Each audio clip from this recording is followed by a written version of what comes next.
The marble floors of Hartley & Associates gleamed under the morning sun that streamed through floor-to-ceiling windows on the 42nd floor. Rachel Morrison pushed her cleaning cart through the executive corridor, her worn sneakers squeaking softly against the polished surface. She wore a simple grey uniform that hung loosely on her petite frame, her dark hair pulled back in a practical ponytail. At 28, she had the kind of quiet beauty that people often overlooked, especially when she was holding a mop. "Excuse me," a sharp voice cut through the peaceful morning silence.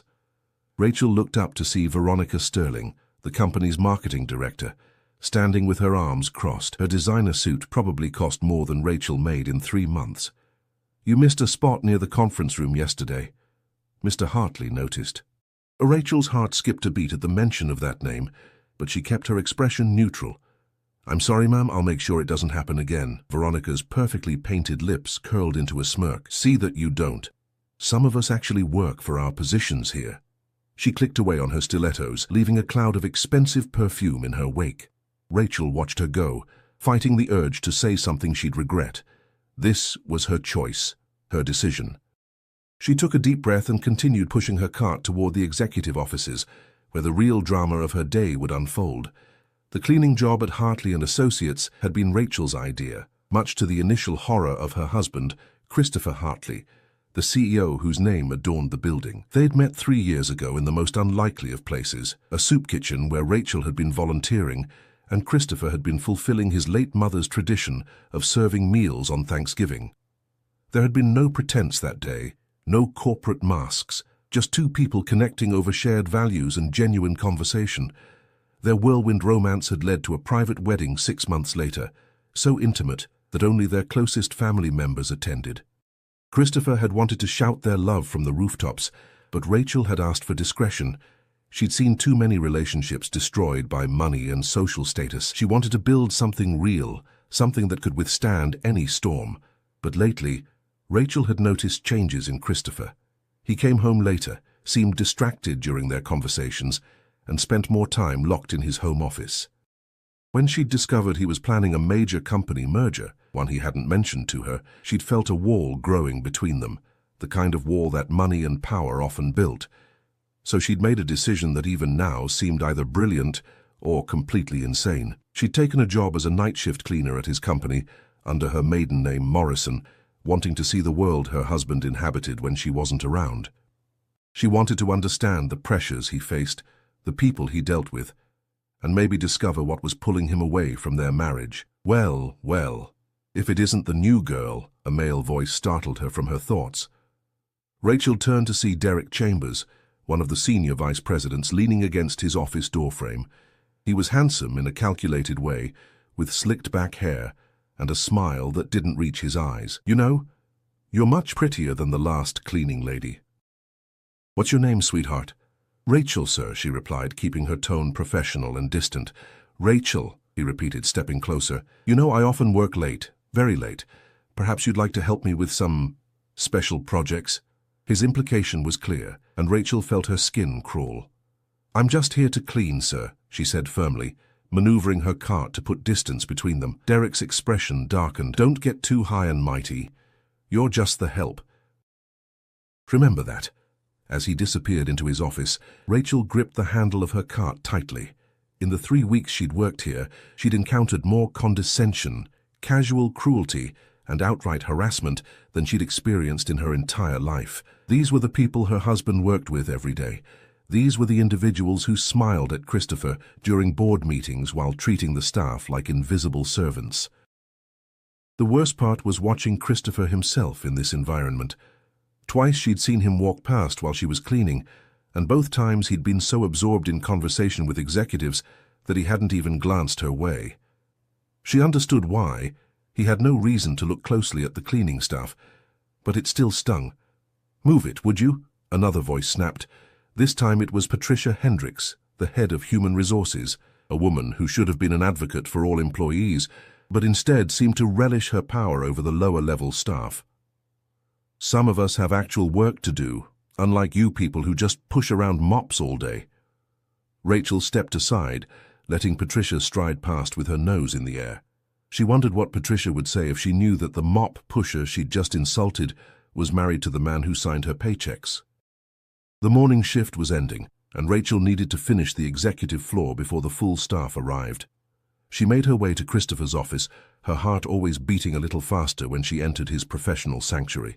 The space smelled like him, that mixture of coffee and the subtle cologne he wore. His desk was impeccably organized, with a photo of them from their honeymoon tucked discreetly in the corner where only he could see it. Rachel smiled at the picture, remembering the joy on his face that day. Then her eyes fell on a document partially hidden under a file folder. The letterhead read, "Anderson and Associates, Private Investigators." Her blood ran cold. Why would Christopher need a private investigator? She knew she shouldn't look, knew it was a violation of privacy even between spouses. But her hands moved almost of their own accord, sliding the paper free. The report was dated from last week, and as she scanned the contents, her world tilted on its axis. The investigation wasn't about business, it was about a woman named Jessica Whitmore. The report detailed her movements, her habits, her daily routine. And at the bottom, a note in Christopher's handwriting: "Confirm meeting location for Friday, 8 p.m. Absolute discretion required." Friday was tomorrow. Rachel's hands trembled as she slid the paper back exactly where she'd found it. Her mind raced with possibilities, each one worse than the last. Was Christopher having an affair? Was that why he'd been so distant? Had she been so focused on playing detective that she'd missed the signs of her marriage falling apart? The sound of the elevator chiming snapped her back to reality. She quickly finished dusting Christopher's office and pushed her cart into the hallway just as the first wave of executives began arriving for the day. "Morning, everyone," Christopher's voice rang out as he stepped off the elevator. Rachel's breath caught at the sight of him, tall, confident, devastatingly handsome in his tailored suit. This was the man she'd fallen in love with, the man she'd married. But suddenly she wasn't sure she knew him at all. As he walked past her, talking animatedly with his chief financial officer, Christopher paused. For just a fraction of a second, his eyes met hers. Rachel's heart leaped. Had he recognized her? But then he simply nodded politely, the way one might acknowledge any service worker, and continued on his way. Rachel stood frozen in the hallway, her world crumbling around her. She'd come here to bridge the gap in her marriage, to understand her husband's world. Instead, she'd discovered a secret that might destroy everything they'd built. Tomorrow night, she decided, she would follow him. She would find out who Jessica Whitmore was and what hold she had over Christopher, and then she would decide whether her marriage was worth fighting for or if she'd been living a beautiful lie all along. The rest of Rachel's shift passed in a blur of mechanical motions, wiping down surfaces, emptying trash bins, vacuuming carpets, while her mind spun with questions she couldn't answer. She clocked out at noon when the day shift cleaners arrived and made her way to the small apartment she'd rented under her maiden name. Christopher thought she spent her mornings volunteering at the women's shelter downtown, which wasn't entirely a lie. She did volunteer there twice a week. The other days she slept, recovering from her night shifts and preparing for another evening of invisible observations. But today, sleep wouldn't come. Rachel lay on the modest bed, staring at the water-stained ceiling, replaying that moment when Christopher's eyes had passed over her without recognition. 3 years of marriage, and he couldn't see past a grey uniform and a ponytail. What did that say about them? Her phone buzzed with a text from Christopher. "Working late again tonight, don't wait up, love you." Those last 2 words, which once would have warmed her heart, now felt hollow. Rachel typed back a simple, "Okay, be safe," and set the phone aside. She needed to think clearly, to plan her next move carefully. At 6 o'clock that evening, Rachel returned to Hartley and Associates for her night shift. The building transformed after dark. Fewer people, longer shadows, and secrets that emerged when the executives thought no one was watching. She'd learned more about the company's true culture in 3 weeks of night cleaning than most employees discovered in years. "Rachel!" Her supervisor, Gloria Martinez, called out as she entered the service entrance. Gloria was a 50-year-old woman with kind eyes and a no-nonsense attitude. She was one of the few people in the building who treated the cleaning staff with genuine respect. "I need you on the 38th floor tonight. Janice called in sick." "No problem," Rachel replied, though her heart sank. The 38th floor meant she wouldn't be able to observe Christopher's office or the executive level. "Oh, and honey," Gloria lowered her voice, glancing around to make sure they were alone. "I heard Derek Chambers bothering you yesterday. You tell me if he tries anything again, okay? These corporate types think they can do whatever they want. But not on my watch." Rachel felt a surge of gratitude. "Thank you, Gloria, I can handle it." "I know you can," Gloria said with a knowing smile. "You're not like the others. There's something different about you. Can't quite put my finger on it." Rachel's stomach tightened. She'd tried so hard to blend in, to become invisible. "I just need the job," she said quietly. "Don't we all?" Gloria sighed. "Get going. 38th floor won't clean itself." The 38th floor housed the company's legal department and several satellite offices for smaller divisions. It was quieter than the executive level, with only a handful of attorneys working late on case preparations. Rachel went through her routine efficiently, her body on autopilot while her mind continued to wrestle with tomorrow's decision. She was emptying a trash can near the break room when she heard voices drifting from an office with a partially open door.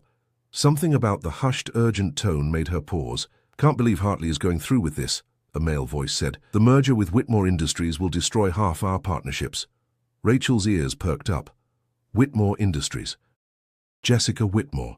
"He's been obsessed with it for months," a female voice responded. "Ever since that woman contacted him." "Jessica Whitmore herself? I heard she's brilliant. Took over her father's company at 25 and tripled its value in 3 years. Beautiful too, from what I've heard. Perfect combination for our dear CEO." They laughed, and Rachel felt something cold settle in her chest. This wasn't an affair, or at least not a traditional one. This was business. But why hadn't Christopher told her about any of this? Why the secrecy, the private investigator, the late-night meetings? "The whole thing reeks of desperation, if you ask me," the male voice continued. "Hartley & Associates doesn't need Whitmore Industries. We're doing fine on our own." "Unless we're not," the woman said thoughtfully. "Maybe there's something Hartley isn't telling us. Financial trouble, maybe. My cousin works in accounting, and she said there were some irregularities in the last quarterly report." Rachel's heart pounded. Financial trouble. Christopher had never mentioned anything like that. Their personal finances were separate, his insistence, actually. He'd wanted her to maintain her independence, to never feel like she needed him for money. At the time, she'd found it romantic. Now it seemed suspicious. She forced herself to move on before they noticed her eavesdropping. The rest of her shift crawled by with excruciating slowness. Every new piece of information led to more questions. By the time she clocked out at 6 in the morning, Rachel had made a decision.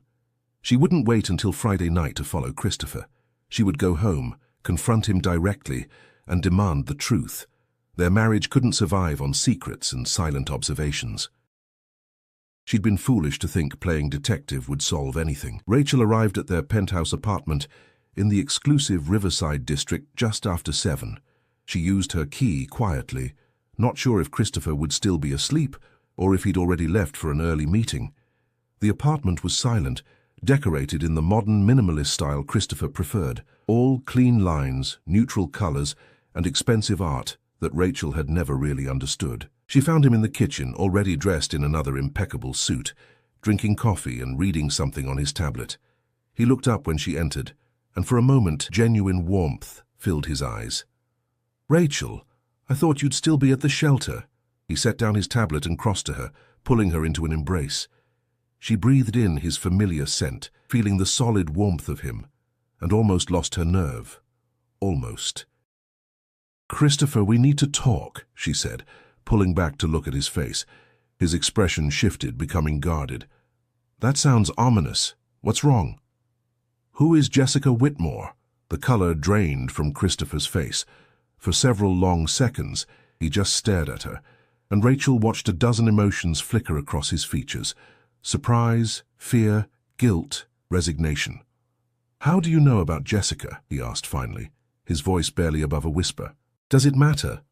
Rachel's voice was sharper than she intended. "You've been keeping secrets from me, Chris. Late nights, private investigators, secret meetings. I thought we promised each other honesty." Christopher ran a hand through his perfectly styled hair, disrupting it for the first time since she'd known him. He suddenly looked much older than his 34 years. "Sit down," he said quietly. "Please. I'll tell you everything." They sat at the kitchen island, their coffee growing cold between them. Christopher stared at his hands for a long moment before speaking. Jessica Whitmore owns Whitmore Industries, one of our biggest competitors. 6 months ago, she approached me with a merger proposal, a complete integration of our two companies. Why didn't you tell me? Rachel asked, fighting to keep her voice steady. Because it's complicated, because... He stopped, seeming to struggle with the words. The company is in trouble, Rachel. Serious trouble. We made some bad investments last year, lost several major clients. We're bleeding money, and if I can't turn things around in the next quarter, we're looking at massive layoffs, maybe even bankruptcy. Rachel felt as if the floor had dropped out from under her. Bankruptcy? How is that possible? The company seems so successful. Because I've been hiding it, Christopher admitted, shame evident in his voice. From the board, from the employees, from everyone. I kept thinking I could fix it, that I could find a solution before anyone noticed. But it's gotten worse, not better. And Jessica Whitmore is your solution. The merger would save us. Her company has the capital and the client base we need. But there are complications. He hesitated, and Rachel's stomach clenched. What kind of complications? She wants me to prove my commitment to the merger. She's been burned before by executives who backed out at the last minute, so she asked me to... He trailed off, looking miserable. Asked you to what, Christopher? To spend time with her, get to know her, prove that I can work with her long term. That's what Friday's meeting is about. Dinner, just the two of us to discuss final terms. Rachel stood up abruptly, her chair scraping against the floor. You've got to be kidding me. She wants to date you. No, it's not like that. It's business, Rachel, just business. Then why hire a private investigator to follow her? Why all the secrecy? Christopher's jaw tightened. I hired the investigator to make sure she's legitimate, to make sure this isn't some elaborate scheme to destroy us completely. I've been trying to protect you from all of this. By lying to me? Rachel's voice rose. By shutting me out of your life. That's not protection, Christopher. That's betrayal. I was going to tell you, he insisted, standing to face her. After Friday, after I knew whether the merger would happen, I didn't want to worry you unnecessarily. Rachel laughed bitterly. Too late for that. She grabbed her purse, needing to escape before the tears started. Where are you going? Christopher called after her. She paused at the door, looking back at the man she'd married, the man she'd thought she knew. I don't know, she said honestly. But I need time to think. About us. About whether this marriage can survive if you can't trust me with the truth. Rachel, please. But she was already gone, the door closing with a finality that echoed through the silent apartment. As she waited for the elevator, Rachel realized that her charade as a cleaning woman had revealed more than she'd ever wanted to know. The question now was whether she had the strength to deal with what came next. Rachel spent the rest of the day at a small cafe 3 blocks from the penthouse, nursing cup after cup of coffee, while her phone buzzed incessantly with calls and texts from Christopher. She ignored them all. Her mind kept circling back to one devastating realization. Her husband had been drowning in problems for months and hadn't trusted her enough to share the burden. By evening, she'd made a decision. She would go to work tonight as planned. Not to spy anymore, but because walking away from the cleaning job now would raise questions she wasn't ready to answer, and truthfully, she needed the distraction of physical work to stop her thoughts from spiraling. Gloria noticed her mood immediately when she arrived for the night shift. Rough day, honey. You could say that, Rachel replied, managing a weak smile. Well, you're back on the executive floor tonight. Maybe that'll be easier. Gloria patted her shoulder kindly. And Rachel, whatever you're going through, it'll work out. You're stronger than you think. If only that were true, Rachel thought as she pushed her cart toward the elevator. The executive floor was nearly empty at 8 p.m.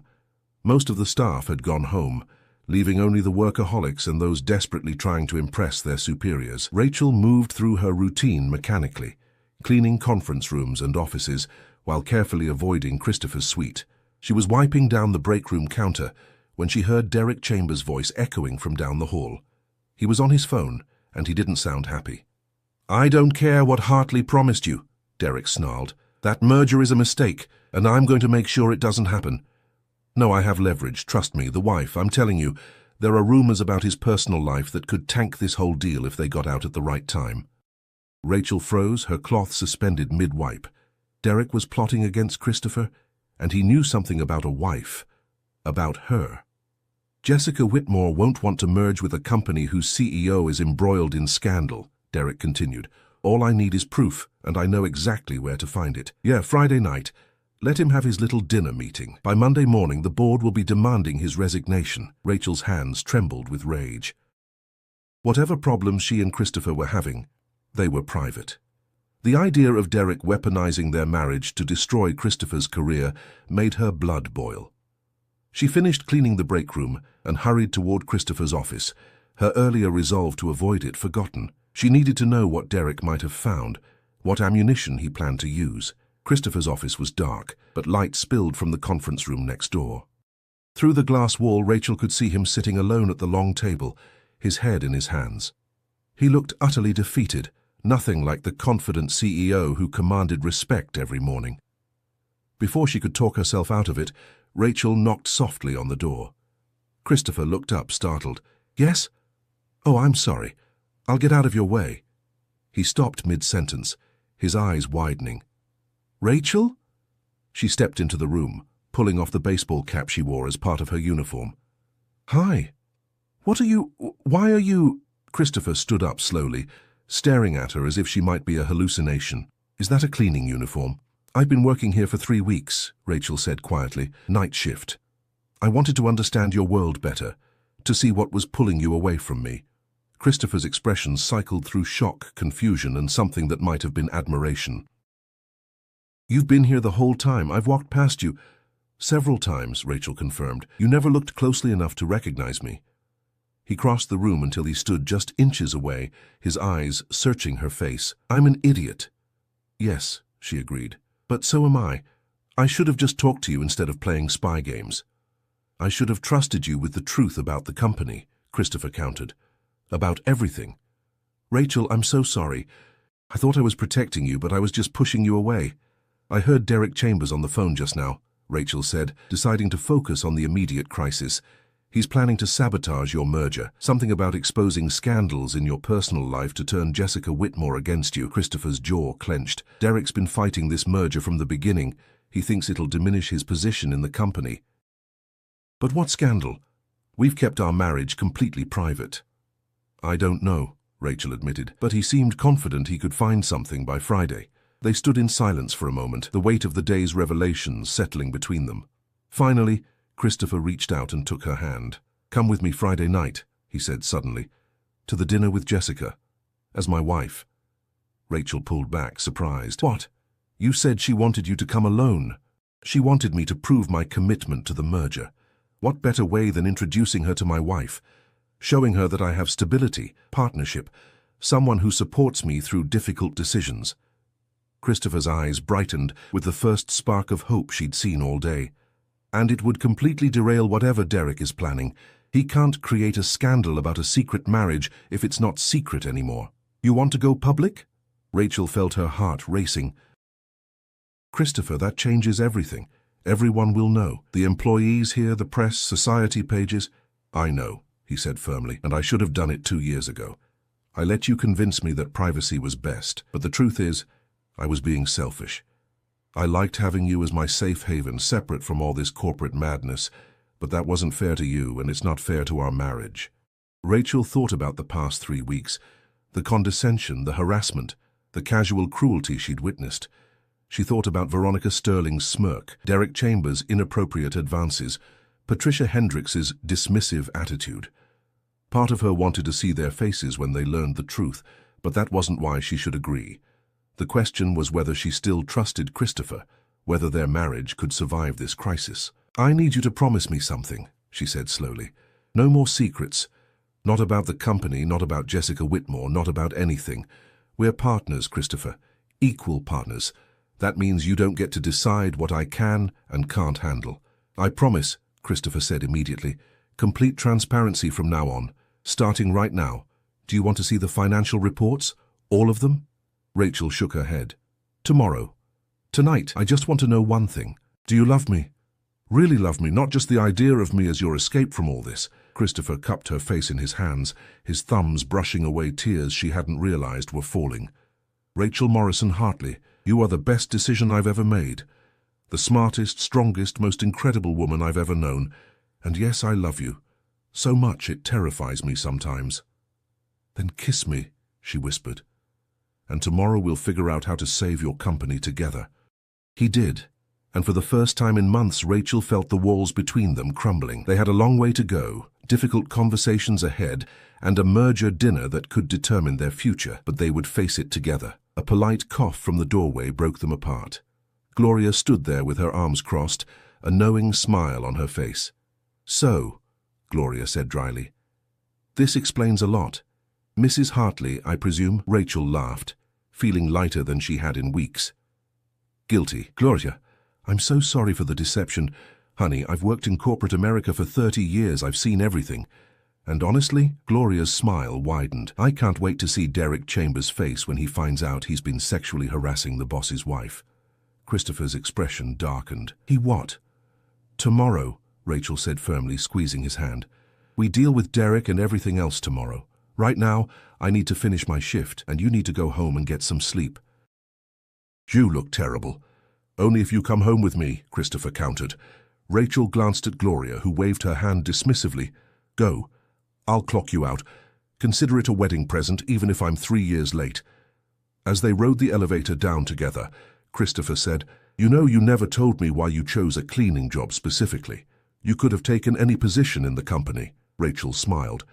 "Because cleaning staff are invisible. People say and do things around them that they'd never do around executives.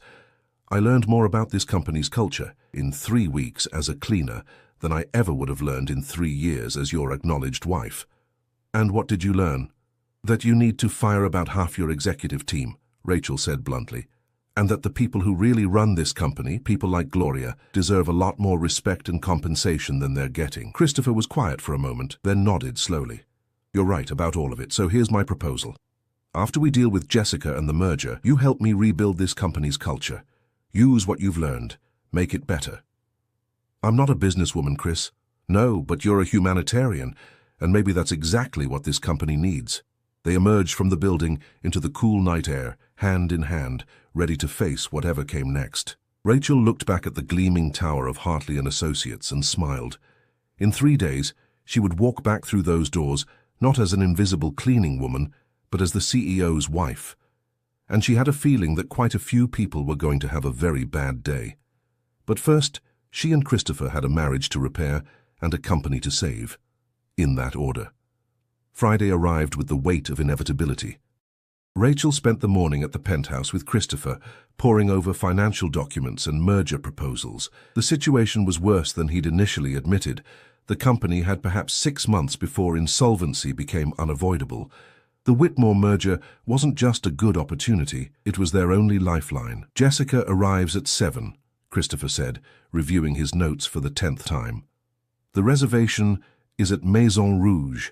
Very public, very visible." "Good," Rachel said, fastening a pearl earring. She'd chosen her outfit carefully, an elegant navy dress that struck the perfect balance between professional and refined. Not too flashy, but unmistakably expensive. She wanted to look like exactly what she was, a woman confident in her place beside her husband. "Let Derek try to create a scandal when we're dining in front of half the city's elite." Christopher adjusted his tie in the mirror, then turned to face her. "Are you sure about this? Once we step out that door together, there's no taking it back. Your life will change completely." Rachel crossed the room and straightened his already perfect tie, just to have a reason to touch him. "My life changed 3 years ago when I married you. I've just been postponing the inevitable. Besides," she smiled mischievously, "I'm curious to meet the woman who's been monopolizing my husband's attention." They arrived at Maison Rouge at precisely 7 o'clock. The restaurant was everything Rachel had expected. Crystal chandeliers, white tablecloths, and the quiet murmur of wealth and power conducting business over 5-star cuisine. The maître d' recognized Christopher immediately and led them to a private corner table where a woman was already seated. Jessica Whitmore was stunning. Rachel had known she would be, had prepared herself for it, but the reality still hit like a punch to the stomach. She was perhaps 30, with auburn hair swept into an elegant chignon, sharp green eyes, and the kind of confidence that came from building an empire before most people finished graduate school. She stood as they approached, and her eyes widened fractionally when she saw Rachel. "Christopher," Jessica said, her voice smooth and controlled. I wasn't expecting company. Jessica Whitmore. May I introduce my wife? Rachel Hartley, Christopher said, placing his hand on the small of Rachel's back. Rachel, this is Jessica Whitmore, CEO of Whitmore Industries. Jessica's composure faltered for just a moment before recovering. Your wife, how unexpected. I wasn't aware you were married. We've kept it private, Rachel said, extending her hand with a warm smile. But circumstances change. I hope you don't mind me joining you this evening. Jessica shook her hand, her grip firm and assessing. Not at all. Please, sit. The first part of dinner was a careful dance of corporate small talk and subtle power plays. Jessica was sharp. Rachel had to give her that. She asked pointed questions about the merger, about Christopher's vision for the combined company, about his commitment to seeing it through. And through it all, Rachel watched. She noticed how Jessica's eyes lingered on Christopher just a fraction too long, how her smiles were calculated for maximum effect, how she touched his arm unnecessarily when making a point. This wasn't just business for Jessica Whitmore. She was interested in Christopher personally, merger or no merger. So, Rachel, Jessica said, turning her attention away from Christopher for the first time. What do you do? I imagine being married to a CEO keeps you quite busy with charity galas and society functions. There was a dismissive quality to the question, an assumption that Rachel was just another trophy wife with more money than purpose. Rachel smiled serenely. Actually, until yesterday, I worked as a night shift cleaner at Hartley & Associates. Jessica's wineglass froze halfway to her lips. I'm sorry, what? Night shift cleaner, Rachel repeated calmly. I wanted to understand my husband's company from the ground up. You'd be amazed what you learn when people think you're invisible. Christopher squeezed her hand under the table, a gesture of support and pride. Jessica set down her glass carefully. That's highly unusual. So is a CEO who hires a private investigator to research his potential business partner, Rachel countered gently. But we all do what we must to protect what matters to us. Jessica's eyes sharpened with new respect. You know about that. I know about everything, Rachel said, including the fact that this merger, while financially sound, isn't the only reason you've been pursuing meetings with my husband. The table fell silent. Christopher looked between the two women, clearly out of his depth in this particular negotiation. Jessica leaned back in her chair, studying Rachel with undisguised interest. You're not what I expected. Few people are when you actually look at them, Rachel replied. For instance, I expected you to be a ruthless corporate raider trying to absorb a failing company for pennies on the dollar. Instead, I see a woman who built her own empire from scratch after her father passed, who's been careful and strategic with every decision. This merger isn't about destroying Hartley & Associates.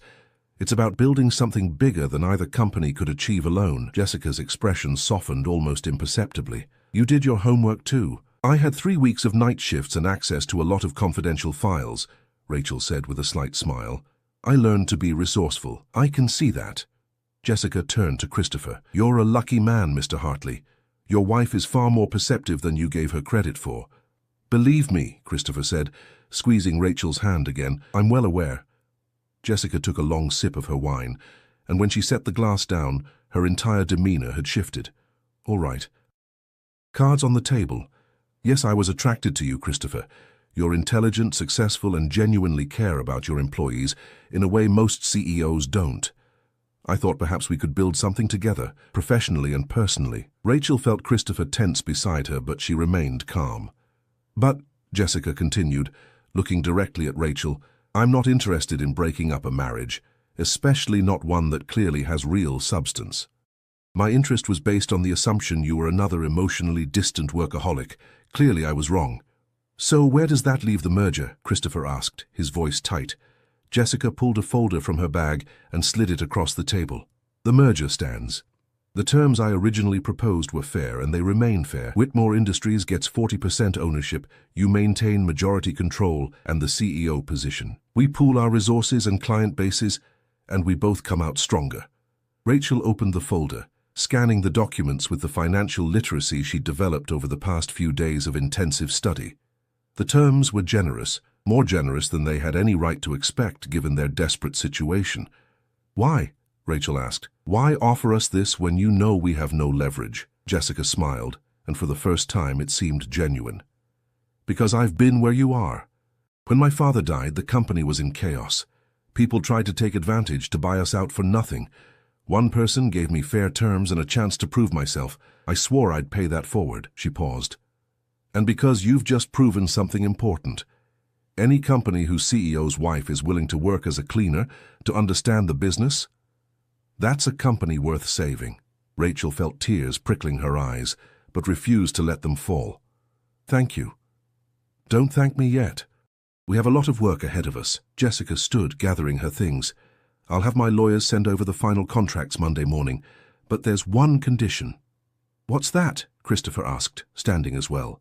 "You clean house, starting with Derek Chambers.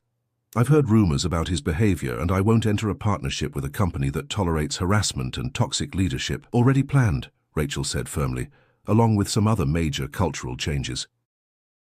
Jessica extended her hand to Rachel, first this time, then to Christopher. "I think this is the beginning of a very profitable partnership, and Rachel, if you ever get tired of the society wife routine, I could use someone with your investigative skills on my team." After Jessica left, Rachel and Christopher sat in silence for a moment, the weight of what had just happened settling over them. "We did it," Christopher said finally, his voice filled with wonder. "We actually did it." "No," Rachel corrected gently. "We're just getting started." The weekend passed in a blur of contract reviews, strategy sessions, and long overdue conversations about their marriage and future. Monday morning arrived with crystalline clarity.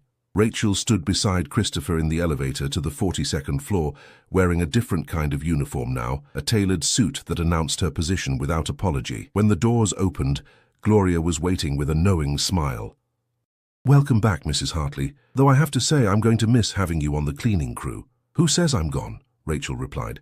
"I'm just expanding my responsibilities." They walked together through the executive corridor, and Rachel watched the recognition dawn on face after face. Veronica Sterling's coffee cup froze midway to her lips. Patricia Hendricks went pale, and Derek Chambers. Derek looked like he might be sick. Christopher had called an emergency all-staff meeting for 9 a.m. The conference room was packed with employees from every level of the company, buzzing with confused speculation. Christopher stood at the front of the room, Rachel beside him, and waited for silence. "Thank you all for coming," he began. "I have several announcements. First, Hartley & Associates will be merging with Whitmore Industries. This merger will secure our financial future and create new opportunities for growth and advancement." Murmurs rippled through the crowd. "Second," Christopher continued, his hand finding Rachel's, "I want to introduce you to someone who's been working among you for the past 3 weeks. My wife, Rachel Hartley." The room erupted. Shock, disbelief, and in some corners dawning horror as people realized the implications. Rachel stepped forward. "Many of you have met me already, though you knew me as Rachel Morrison from the cleaning crew.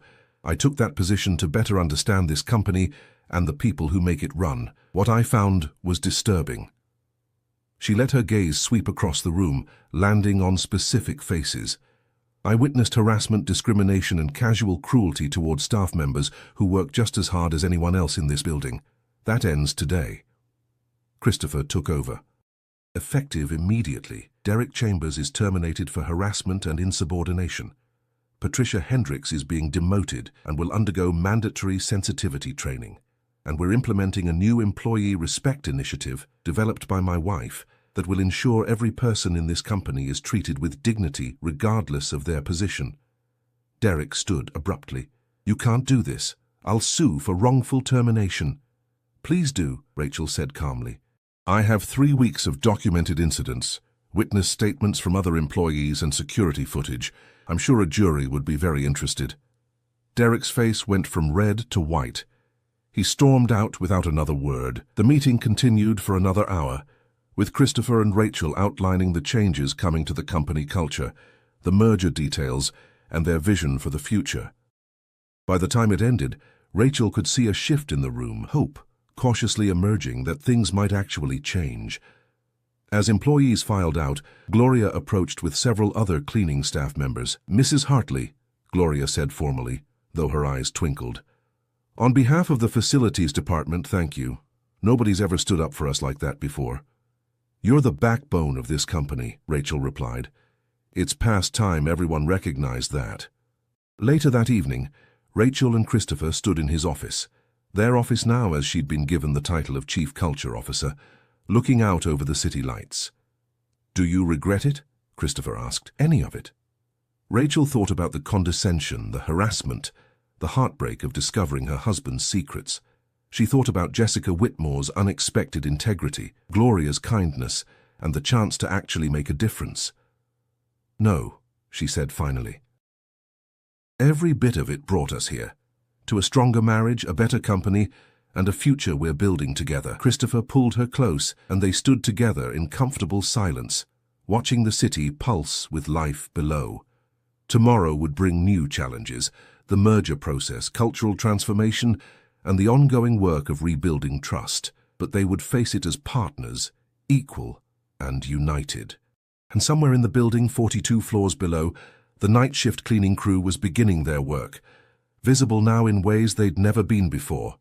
Because sometimes, Rachel had learned, you had to become invisible to finally make people see what really mattered. The new Hartley Whitmore Industries